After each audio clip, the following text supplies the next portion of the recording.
우리 옆에 분들하고 한 번 더 인사할까요? 주님의 이름으로 축복합니다. 주님의 이름으로 축복합니다. 우리 모두 다 분주하고 바쁜 인생을 살다 보면 충분히 영의 양식을 먹지 못한다고 그렇게 고백합니다. 그러나 많은 말씀을 듣는다고 다 되는 것은 아닙니다. 많이 듣고 다 흘려버리는 것보다 한 말씀이라도 제대로 들어야만 합니다. 오늘 이 시간에 많은 말씀이 선포됩니다. 다 귀하지만 너무 욕심 부리지 말고 한 말씀이라도 제대로 붙잡으시길 바랍니다. 하나님 면전에 엎드려 한 말씀 붙잡고 하나님과 씨름하시길 바랍니다. 야곱이 말씀 붙잡고 약복강에서 천사와 씨름할 때 그때 응답의 역사가 떨어진 것처럼 여러분들 오늘 여러분들이 붙잡은 그 한 말씀 그대로 이루어지게 하옵소서. 하나님, 제가 붙잡은 말씀대로 이루어지는 역사가 일어나게 하옵소서. 그렇게 결단하시기를 바랍니다. 여러분들 한 말씀 붙잡으면 여러분의 이름이 바뀝니다. 여러분의 인생이 바뀝니다. 여러분의 놀라운 새로운 삶의 능력을 경험하게 됩니다. 말씀 붙잡고 씨름하다가 여러분의 가정, 여러분의 일터, 여러분의 직장이 여러분의 약복강이 되시기를 주님의 이름으로 축원합니다. 오늘 역전하는 인생이라는 제목으로 하나님의 말씀을 증거하겠습니다. 전쟁의 승리는 단순한 수적인 우위나 군사력의 크기에 의해서 좌우되지 않습니다. 전쟁사에 보면은 수적인 열세에도 불구하고 치밀한 지략으로 전쟁에 승리하는 경우를 종종 보게 됩니다. 산전수전을 다 겪었던 솔로몬, 그는 전도서에서 이렇게 말합니다. 우리 같이 전도서 9장 11절 말씀 함께 읽어보겠습니다. 우리 앞에 나오는데 우리 같이 한번 읽어보도록 하겠습니다. 시작.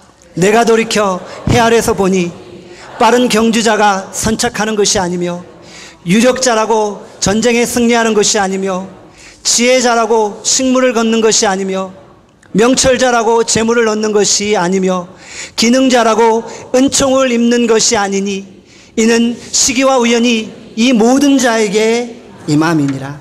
아멘. 요즘 많은 분들이 어려움에 빠져 있습니다. 침체에 빠져 있습니다.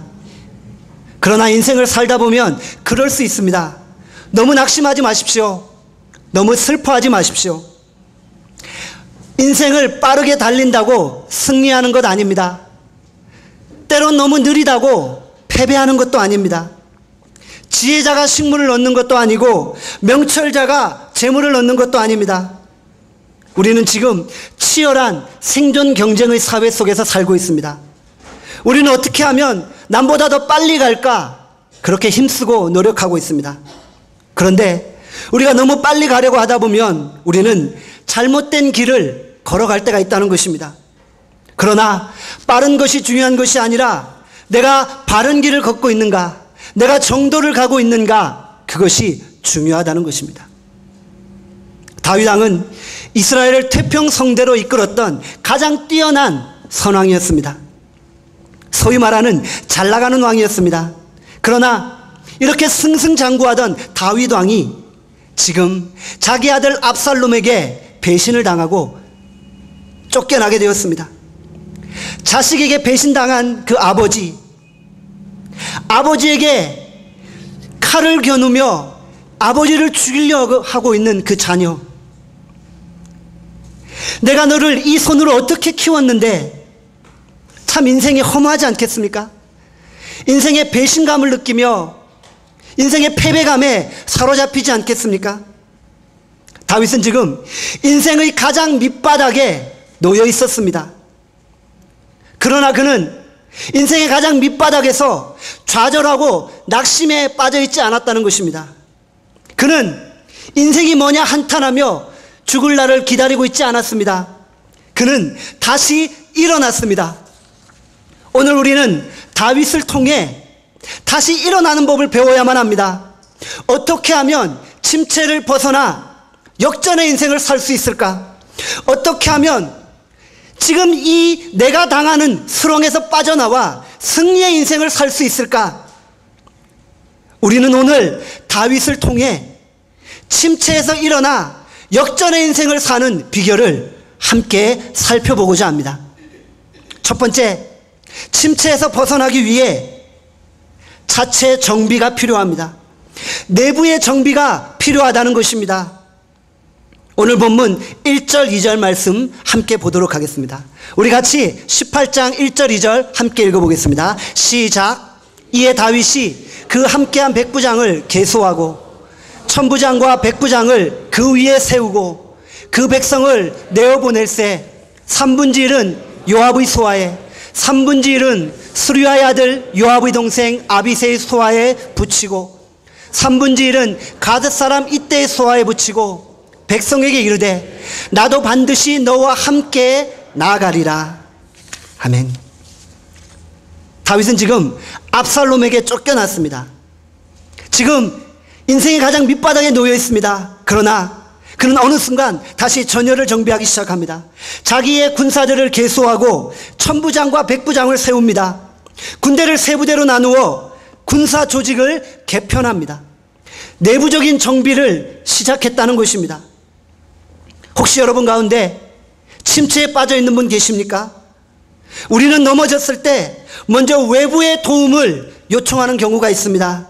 그러나 수렁에서 일어나기 위해 먼저 내 자신부터 정비해야만 합니다. 내 믿음을 정비하고 내 체력을 정비하고 내 마음 상태를 정비해야만 하는 것입니다. 물리학의 법칙 가운데 엔트로피의 법칙이 있습니다. 가만히 놔두면 무질서가 증대된다는 것입니다. 깨끗한 집도 사람이 손대지 않으면 점점 무너져 내리다가 결국 폐허로 변하고 맙니다. 이 이야기를 뒤집어 보면 우리 안에 어떤 질서가 있는데 그 안에 보이지 않는 힘이 존재한다는 것입니다. 그래서 우리의 내면 세계가 질서가 있다는 것은 우리의 마음속에 보이지 않는 힘이 활동하고 있다는 것입니다. 우리의 무질서한 내면을 회복하기 위해서 바로 눈에 보이지 않는 힘, 보이지 않는 손길, 하나님의 능력을 의지해야만 하는 것입니다. 먼저 하나님의 능력으로 우리의 내면이 정비되어지고 강화되어지기를 원합니다. 제자들을 보십시오. 예수님이 승천하신 후 제자들은 시리와 낙심에 빠져 있었습니다. 그때 예수님께서 마지막 명령을 하시지요. 누가복음 24장 49절에 말씀합니다. 우리 같이 한번 함께 읽어보도록 하겠습니다. 시작. 볼지어다 내가 내 아버지의 약속하신 것을 너희에게 보내리니 너희는 위로부터 능력을 입힐 때까지 이 성에 유하라 하시니라. 그들이 모여서 무엇을 했습니까? 위로서부터 내려올 능력을 기다렸습니다. 그들은 위로서부터 능력이 내려올 때까지 자기 자신을 강화시켰다는 것입니다. 그리고 난 다음에 오순절날 성령 기름 부음의 역사가 일어나게 되고 그들은 온 세계를 향하여 복음을 전하게 되었던 것입니다. 우리도 마찬가지입니다. 무슨 일을 하든지 이 원칙을 놓치지 말아야 합니다. 어떤 조직이 개편되든지 새로운 일을 하려고 할 때 우리는 먼저 움츠림이 있어야만 합니다. 내부적인 강화가 먼저 있어야만 합니다. 흐트러짐에 대한 질서를 바로잡아야 합니다. 다윗은 지금 4분 온열된 군대를 제일 먼저 정비하기 시작합니다. 세 부대로 나눕니다. 소속감을 명확히 합니다. 그리고 재무장합니다. 이것은 바로 침체기에 역전하는 인생의 첫 번째 비결인 것입니다. 여러분들 다시 한번 점검해 보십시오. 책상이 난장판이 되어 있지는 않습니까? 그 사람은 공부를 포기한 사람입니다. 책상 정리부터 해야만 합니다. 오늘 우리가 주일에 해야 될 일이 무엇입니까? 사업이 막히고 진료가 막힌 사람이 있습니까? 내 내면을 먼저 정비하시며 하나님 앞에 기도하십시오. 하나님, 내가 지금 이런 길로 가려고 하는데 하나님, 내 목표가 지금 이것인데 하나님, 내가 어떤 것을 준비해야만 합니까? 하나님, 내가 어떻게 내 마음을 먼저 강화해야만 합니까? 하나님 앞에 기도하시길 바랍니다. 성도 여러분, 수렁에서 벗어나기 위해 하나님 앞에서 재정비가 중요하다는 것입니다. 어디서부터 출발할지 첫 단추를 바로 꿰시기를 바랍니다. 내 안에서 시작해야만 합니다. 내 안에 무너진 것이 먼저 회복돼야만 하는 것입니다. 내 내면이 먼저 질서를 잡아가는, 그래서 모든 일에 승승장구하는 여러분들이 되시기를 주님의 이름으로 축원합니다. 사실 내적인 정비가 다른 어떤 것보다도 더욱 어려울 수 있습니다. 비행기를 조종하는 조종사들이 이런 이야기를 합니다. 크리니컬 타임이라고 해서 비행기를 조종할 때 제일 위험한 시간이 11분이라고 합니다.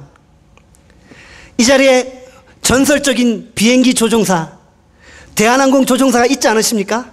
제가 문자 쓰는 것 같은데, 이륙할 때 7분, 착륙할 때 4분, 그때가 가장 위험하다고 합니다. 착륙할 때 어렵다는 것은 우리가 다 이해합니다. 그런데 왜 이륙할 때 그렇게 어려울까요? 이륙할 때는 비행기의 모든 엔진이 다 작동한다고 합니다. 그래서 이륙할 때 힘이 가장 많이 필요한 것입니다. 최고의 힘이 필요한 것입니다.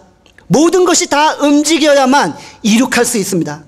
그래서 그때는 작은 스파크 하나만 있어도 비행기가 폭파할 위험이 있다고 합니다. 저는 여기서 굉장한 인사이트를 얻었습니다. 우리 인생도 마찬가지라고 생각합니다. 제일 어려울 때가 언제입니까? 시작이 반이라는 말도 있듯이 시작할 때만큼 어려울 때가 없습니다. 시작할 때는 모든 힘을 기울여야만 합니다. 언제까지요? 이륙해서 고도 2만 피트에 올라갈 때까지, 우리는 그때까지 모든 힘을 집중해야만 하는 것입니다. 우리가 그렇게 하지 못할 때 우리의 삶에 어떠한 일이 벌어집니까? 하나님께서는 우리에게 커다란 비행기 보잉 747을 주셨습니다. 그런데 우리는 그것을 가지고 무엇을 하고 있습니까? 활주로를 다니며 운전만 하고 있습니다. 이리저리 갔다 왔다 하면서 내 자동차 크지, 내 자동차 빠르지. 비행기가 자동차입니까? 비행기를 자동차로 사용하고 있습니다. 비행기는 2만 피트의 창공을 빠른 속도로 날아가야만 하는 것입니다. 그런데 왜 그것이 안 됩니까? 날기 전에 정비가 제대로 안 됐기 때문입니다. 집중하지 않았기 때문에, 집중이 없으니까.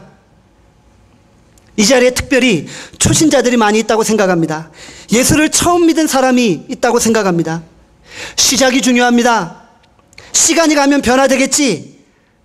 전혀 그렇지 않습니다. 시작이 가면 변화되겠지 하면서 20년, 40년 끌다가 나이롱 신자밖에 되지 않습니다. 시작이 잘못되었으니까, 시작을 할 때 온 힘을 기울여 집중하지 않았기 때문입니다.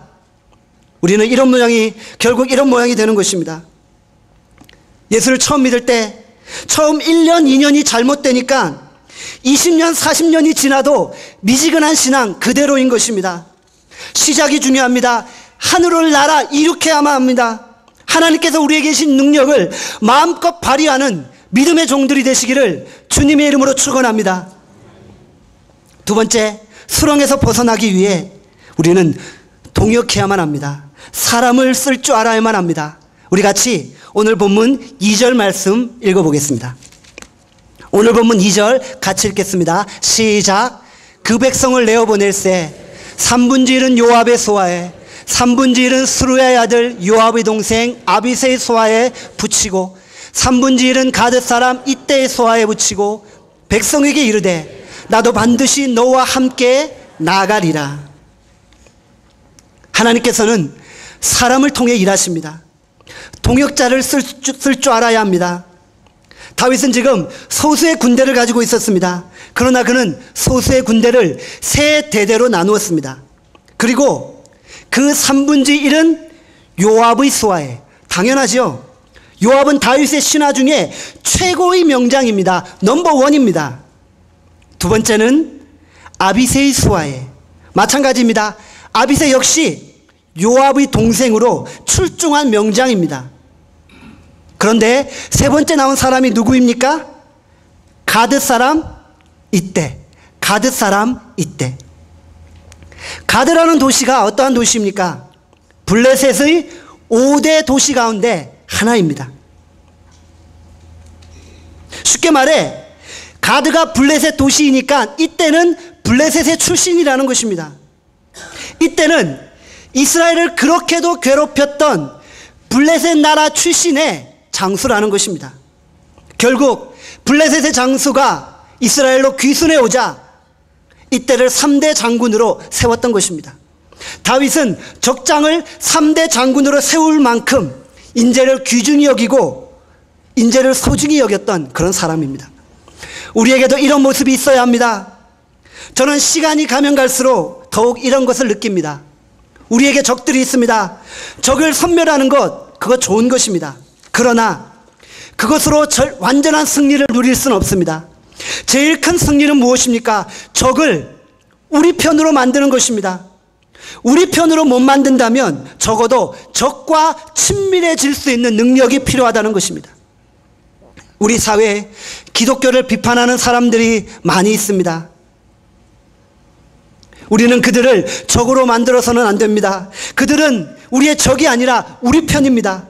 우리가 그들을 우리 편으로 만드는 피스메이커가 되어야 한다는 것입니다. 시편 37편 11절은 우리에게 이렇게 말합니다. 함께 읽겠습니다. 시편 37편 11절입니다. 시작.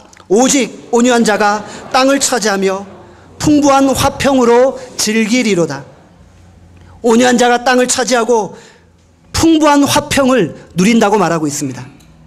어느 시대나 마지막에 가면 강자가 이 세상을 지배하는 것이 아니라 온유한 자가, 피스메이커가 이 세상을 지배한다는 것입니다. 세상을 품을 수 있는 사람, 관용할 수 있는 사람, 다윗은 지금 사람을 세울 수 있는 능력을 가지고 있었습니다. 이때 같은 사람을 3대 장군으로 세울 만큼 포용력과 넓은 가슴을 가지고 있었습니다. 작은 일은 혼자 할 수 있지만 큰 일은 반드시 동역자가 필요합니다. 비즈니스도 마찬가지죠. 비즈니스가 커져가면은 혼자 할 수 없습니다. 지점마다 매니저를 세워야 합니다. 동역해야만 합니다. 동역. 여러분, 오늘 이 시간 동역하는 법을 배우시기를 바랍니다. 세계적인 설교가 스펄전은 결코 혼자 일하지 않았습니다. 스펄전에게는 설교 자료를 도와주는 사람이 7명이나 되었다고 합니다. 이럴 때는 이렇게 해야 합니다. 저럴 때는 저렇게 해야만 합니다. 많은 조언하는 자들이 있었다고 합니다. 또한 스펄전에게는 항상 교회 지하실에서 그를 위해 기도하는 300명의 기도 용사가 있었다고 합니다. 스펄전은 절대로 혼자 뛴 것이 아닙니다. 그에게는 동역자들이 있었다는 것입니다. 20세기의 최고의 복음 전도자 빌리그레함을 잊지 않습니까? 빌리그레함에게도 빌리그레함 전도단이라는 그런 단체가 있습니다. 거기에서 월급 받고 일하는 사람만 수백 명이 된다고 합니다. 빌리그레함이 전도 집회를 한번 가면 가기 2, 3년 전부터 사전 조사를 하고 전도 집회를 준비한다고 합니다. 같이 일하는 법을 배워야만 합니다. 교회는 유람선이 아니라 군함이 되어야만 합니다. 저는 그것을 추구합니다. 유람선의 특징이 무엇입니까? 유람선은 선장과 선원들과 몇 사람만 일하면 됩니다. 나머지 사람들은 구경하면서 엎드려 자도 되고 수영하고 카드놀이하고 골프 치고 영화 보면 괜찮습니다. 영화 보면 됩니다. 유람선은 몇 명만 깨어있으면 되는 것입니다. 저는 교회가 그런 모습이 될까 두렵습니다. 목사만 깨어있고 나머지는 다 팔짱 끼고 있는 교회, 구경만 하는 교회, 매 주일마다 놀러오는 교회. 제가 볼 때 그것은 교회가 아닙니다. 교회는 군함이 되어야 합니다. 할 일이 다 있습니다. 군함에는 각자 맡은 역할이 있습니다. 그렇지 않으면 군함에 탈 자격이 없습니다. 싸움에 필요한 사람은 다 타 있는 것입니다. 다 뛰고 있습니다. 교회도 마찬가지입니다. 교회가 영적 싸움을 벌일 때 한 사람도 나고자나 방관자가 있어서는 안 됩니다. 각자 맡은 바 역할을 잘 감당하는 교회가 되어야만 합니다. 교회 안에 각자 역할을 따라 충실히 뛰는 일꾼들이 있어야만 하는 것입니다. 일해야 합니다. 분담해야만 합니다. 하나님이 쓰시는 교회는 몇 사람의 스타 플레이어에 의해 움직이는 교회가 아닙니다. 모든 성도가 다 함께 뛰어야만 합니다. 그런 교회가 될 때 악한 마귀가 두려워 떠는 믿음의 교회가 될 줄 믿습니다. 에베소서 4장 17절은 우리에게 이렇게 말합니다. 우리 같이 한번 읽어보도록 하겠습니다. 함께 읽겠습니다. 시작. 그가 혹은 사도로, 혹은 선지자로, 혹은 복음 전하는 자로, 혹은 목사와 교사로 주셨으니 이는 성도를 온전케 하며 봉사일을 하게 하며 그리스도의 몸을 세우게 하려 하심이라. 결국 우리에게 사도도 주셨고 선지자도 주셨고 복음 전도자도 주셨습니다. 그 목적이 무엇입니까? 성도를 온전케 하며 봉사일을 하기 위함입니다. 그래서 결국 그리스도의 몸된 교회를 세우기 위함입니다. 교회의 이상적인 모습은 무엇입니까? 한 명도 빼지 않고 이 자리에 있는 모든 사람이 다 봉사일을 하게 만드는 것입니다. 그것이 중요한 것입니다. 그래서 그리스도의 몸이 세워지고 하나님께서 영광을 받으시는 것입니다. 하나님은 그것을 위해 우리를 부르셨습니다. 세상에는 세 종류의 사람이 있습니다. 움직이지 않는 사람과 움직이는 사람, 움직이게 만드는 사람이 있습니다. 하나님 앞에서 우리는 어느 종류에 속해야만 합니까? 우리는 움직이는 사람이 되어야만 합니다. 더욱 열심히 뛰어야 합니다. 그러나 그것보다 한 걸음 더 나아가 더 중요한 것은 우리가 움직이게 만드는 사람이 되어야만 합니다. 우리가 다른 사람들을 움직이게 만들어야만 합니다. 다 같이 일하게 만들어야만 합니다. 독불장군은 설 자리가 없습니다. 하나님 앞에서 같이 뛰는 종이 되어야만 하는 것입니다. 지금 여러분들 침체에 빠져 있습니까? 세상에 나 혼자밖에 없다는 패배감과 고독감에 빠져 있습니까? 유심히 주변을 둘러보십시오. 옆 사람을 한번 쳐다보십시오. 왜 안 쳐다보십니까? 동력자가 아니라 왼수입니까? 옆 사람을 한번 쳐다보십시오. 나를 도와줄 사람이 있습니다. 나와 함께 일할 사람이 여기에 있습니다. 하나님은 결단코 우리를 홀로 내버려 두지 않으셨습니다. 엘리야를 보십시오. 낙심에 빠져서 나밖에 없습니다. 나 혼자 남았습니다. 나 혼자 남았습니다. 이렇게 3번이나 이야기하지 않습니까? 그런데 하나님께서 화가 나셔서 뭐라고 말씀하십니까? 내가 뭐가 혼자냐? 내가 시력이 나빠서 보지 못하는 거지. 주변을 둘러봐라. 발에 무릎 꿇지 않는 7,000명이 여기 있지 않느냐? 이렇게 말씀하셨습니다. 7,000명이 얼마나 많은 숫자입니까? 그런데 우리는 나밖에 없고 나 혼자라고 생각합니다. 그것이 바로 수렁에 빠진 자의 특징입니다. 잘 보십시오. 슬럼프에 빠져 있는 사람들을 잘 보면 꼭 고립되어 있습니다. 혼자만 있습니다. 그러다가 마귀에게 당하는 것입니다. 여러분들 둘러보십시오. 동력자가 있습니다. 같이 기도할 사람이 있습니다. 나를 격려할 사람이 있다는 것을 기억하시길 바랍니다. 우리는 동력자를 찾아야만 합니다. 우리는 동력자를 만나야만 합니다. 침체기에 기도의 동력자로 인해 힘을 얻는 하나님의 종들이 되시기를 주님의 이름으로 축원합니다. 3번째 단계입니다. 주변의 조언을 들어야만 합니다. 주변의 조언을 들어야만 합니다. 다윗은 군대를 3대대로 나누어서 그리고 친히 싸우겠다고 말합니다. 침체에 빠졌으니까 내가 솔선수범해서 싸우러 나가겠다고 말합니다. 그런데 3절에 뭐라고 합니까? 백성들이 함께 오늘 본문 읽어보겠습니다. 18장 3절 함께 읽겠습니다. 시작. 백성이 가로되 왕은 나가지 마소서. 우리가 도망할지라도 저희는 우리에게 주의하지 아니할 터요. 우리가 절반이나 죽을지라도 우리에게 주의하지 아니할 터이라. 왕은 우리 만명보다 중하시오니 왕은 성에 계시다가 우리를 도우심이 좋으시니이다. 아멘. 이번 전쟁의 목표는 왕이라는 것입니다. 왕을 죽이려고 사람들이 혈안이 됐다는 것입니다. 그래서 왕이 나가면 안 된다는 것입니다. 왕의 안전이 전체의 안전이라는 것입니다. 왕이시여 뒤에 좀 계십시오. 뒤에 좀 계십시오. 이렇게 백성들이 말하고 있습니다. 이것은 굉장히 중요한 개념입니다. 우리는 어떨 때 주변 환경도 잘 모른 채 무조건 내가 해야 한다. 내가 죽으면 된다라고 생각합니다. 그런데 죽어야 될 때가 있고 살아야 될 때가 있습니다. 앞으로 나가야 될 때가 있고 뒤로 물러서야 될 때가 있다는 것입니다. 그런데 다윗은 이것을 몰랐습니다. 왜냐하면 침체에 빠져 있고 흥분에 빠져 있으니 이 사실을 잘 몰랐던 것입니다. 그럴 때 주변에서 조언을 합니다. 충고를 합니다. 왕이시여, 뒤로 물러서 계십시오. 저는 이 점에서 다윗이 정말 위대하다고 생각합니다. 이 위기에 무슨 소리냐? 다윗은 이렇게 말하지 않았습니다. 4절을 보니까 왕이 저에게 이르되 너희가 선히 여기는 대로 행하라. 신하의 조언을 들었던 것입니다. 다른 사람들의 충고를 받아들였던 것입니다. 다른 사람의 충고를 받아들이는 것, 이것은 축복입니다. 열린 길을 가지고 있는 것, 이것은 축복입니다. 배우려고 하지 않는 것, 이것은 늙었다는 뜻입니다.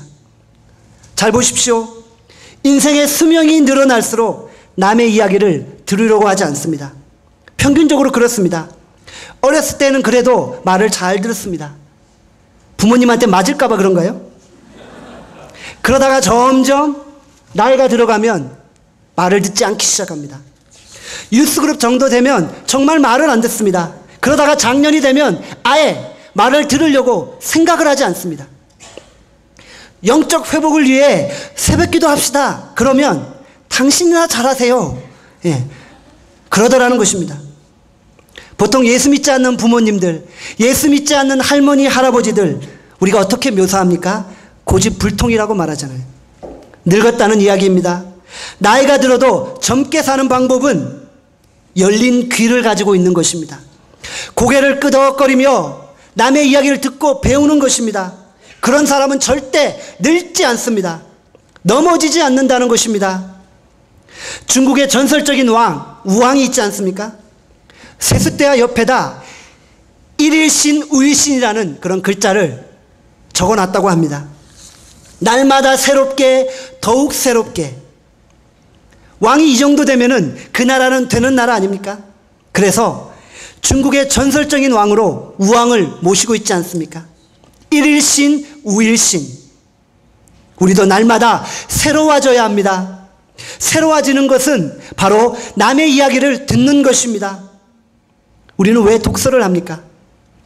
내 생각대로 사는 것이 아니라 다른 사람들의 그 인생관, 다른 사람들의 가치관, 다른 사람들의 선고안을 가지고 내 인생을 점검하겠다는 뜻입니다. 우리는 왜 성경을 읽습니까? 고집스럽게 내 주장만을 고집하는 것이 아니라 말씀의 거울 앞에 내 인생을 비추고 하나님의 뜻을 구하는 것입니다. 하나님의 음성을 듣겠다는 뜻입니다. 독서하겠다는 것은 늙지 않는다는 것입니다.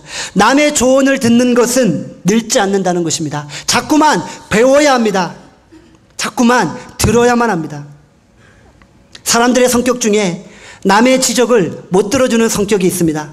누가 얘기하면은 열받아서 부들부들 떨면서 얼굴이 새파래지는 사람, 참 문제가 있는 사람입니다. 들어야 합니다. 아픔이 있어도 들어서 변화시켜야만 합니다. 그것이 중요하다고 생각합니다. 갈라디아서 2장에 보면 유대인들 앞에서 베드로가 외식을 하고 있습니다. 이것을 보고 바울이 호통을 칩니다. 왜 하나님 말씀 앞에 바로 서지 못하고 그렇게 외식을 하고 있느냐? 새까만 후배의 바울이 대선배 베드로 앞에 충고를 하고 있습니다. 저는 이런 이야기를 하는 바울도 위대하지만 더 위대한 것은 베드로라고 생각합니다. 이 이야기를 듣고 대선배 베드로가 멱살을 잡지 않았습니다. 바울 이놈아, 내가 너 사울 될 때 그때부터 알았는데, 이런 이야기 안 했습니다. 듣고 일리가 있으니까 가만히 있었습니다. 베드로는 참 위대한 인격을 가지고 있습니다. 우리는 베드로 하면 자꾸만 닭 울음소리 생각하는데 그건 선입견입니다. 베드로는 참 위대한 인물입니다. 남의 이야기를 듣잖아요. 지금 자기가 넘버원입니다. 1인자입니다. 그런데 바울에게 1인자의 자리를 내어주잖아요. 관대하게 뒤로 물러서잖아요. 베드로는 참으로 무서운 사람입니다. 하나님 앞에 우리가 가져야 할 것, 남의 이야기를 들어야만 한다는 것입니다. 사람이 위기 가운데 있을 때 자꾸만 폐쇄적이고 안 들으려고 합니다. 그러나 수렁에서 벗어나는 길은 듣는 것입니다. 나보다 더 큰 것을 들어야만 하는 것입니다. 친구의 이야기, 선생님의 이야기, 영적 지도자의 이야기. 그러나 무엇보다도 가장 중요한 것은 하나님의 음성, 말씀의 음성을 들어야만 하는 것입니다. 오늘 이 시간 한 말씀이라도 붙잡아야만 하는 것입니다. 하나님의 그 한 말씀을 붙잡고 하나님과 씨름해야만 하는 것입니다. 내 인생의 역경 앞에서 하나님의 뜻을 구해야만 하는 것입니다. 위기 가운데 하나님의 말씀을 들으시기를 바랍니다. 하나님의 음성 안에 여러분의 삶의 문제의 해답이 있음을 고백하시길 바랍니다.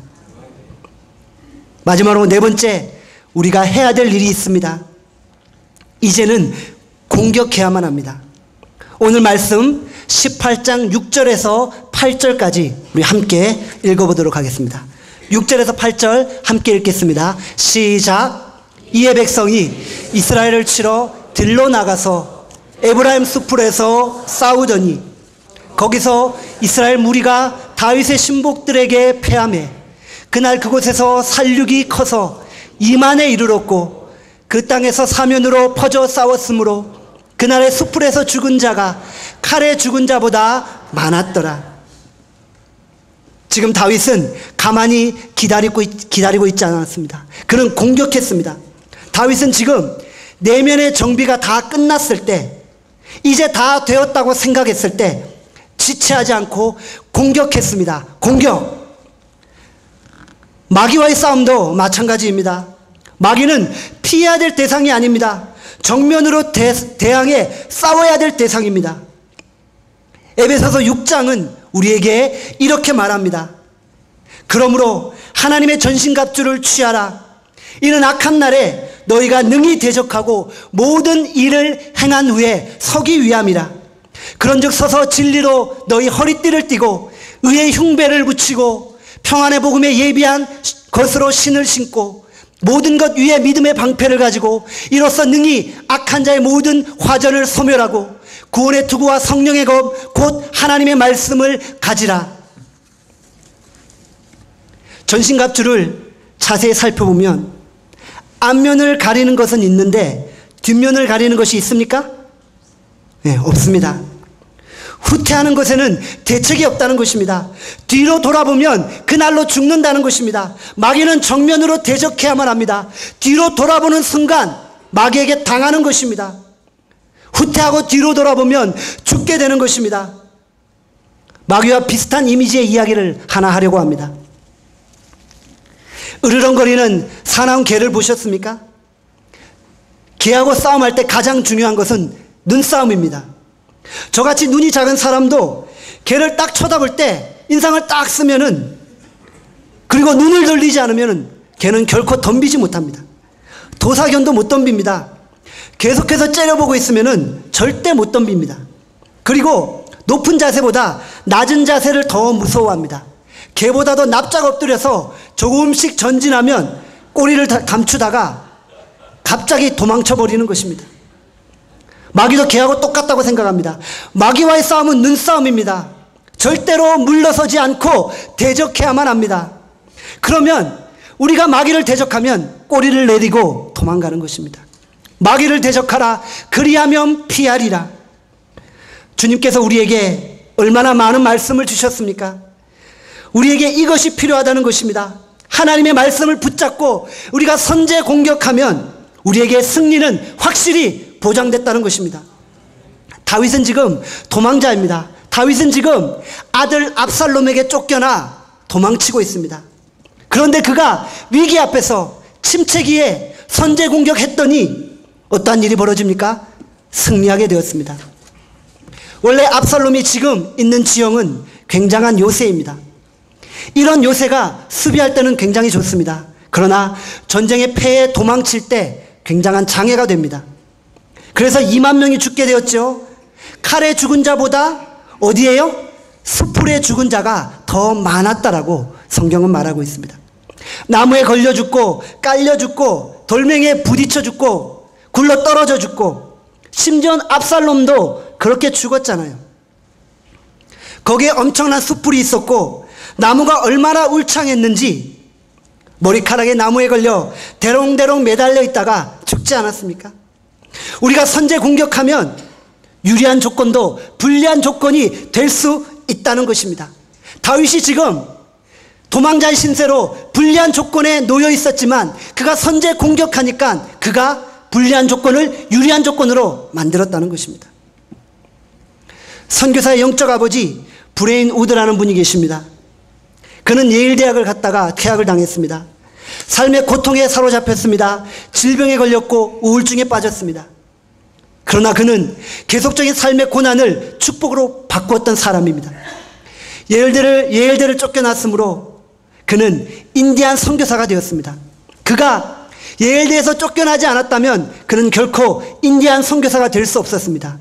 그가 인디안 선교를 하지 않았다면 수많은 사람들에게 영향력을 끼치는 선교사의 영적 아버지가 될 수 없었다는 것입니다.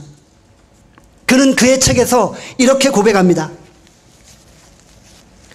Lose the good and gain the best. Lose the good and gain the best. 하나님께서는 좋은 것을 가져가시고 대신 최상의 것을 주신다는 것입니다. The good, 좋은 것을 가져가신답니다. 잃게 만든다는 것입니다. 그리고 무엇을 얻습니까? The best, 최상의 것을 얻게 되는 것입니다. 여러분 지금 좋은 것을 잃으셨습니까? 집을 잃으셨습니까? 차를 잃으셨습니까? 사업체를 잃으셨습니까? 때로는 가족을 잃어 고통 가운데 계십니까? 여러 가지 많은 것을 잃게 되었습니다. Lose the good. 하나님께서는 좋은 것을 빼앗아 가십니다. 왜 그렇습니까? Gain the best. 우리에게 최상의 것을 주시기 위해 좋은 것을 빼앗아 가신다는 것입니다. 이것이 하나님의 은혜요, 하나님의 축복인 것입니다. 지금은 모릅니다. 내가 지금 좋은 것을 빼앗겼으니 지금 나에게는 고통과 어려움만이 있다고 생각합니다. 그러나 시간을 지나보면 이것이 하나님의 가장 최상의 것이라는 사실을 여러분들은 깨닫게 되는 것입니다. Gain the best. 우리는 여름마다 선교여행을 떠납니다. 선교여행을 떠나다 보면 우리가 많은 것을 빼앗기지 않습니까? 음식도 먹기 어렵습니다. 화장실도 불편합니다. 잠자리도 불편합니다. 휴가 다 빼앗겨 버립니다. 안락함, 편안함, 좋은 것 다 잃게 되는 것입니다. 그러나 우리가 얼마나 많은 최상의 것을 누리게 됩니까? 우리에게는 선교여행 뒤에 감격이 있고 세상에 형용할 수 없는 기쁨이 있고 하나님이 주시는 위로서부터 공급하는 힘과 능력이 우리에게 있다는 것입니다. 우리는 좋은 것을 잃고 최상의 것을 얻어야만 하는 것입니다. 가장 중요한 것을 얻는 것, 이것이 하나님의 축복입니다.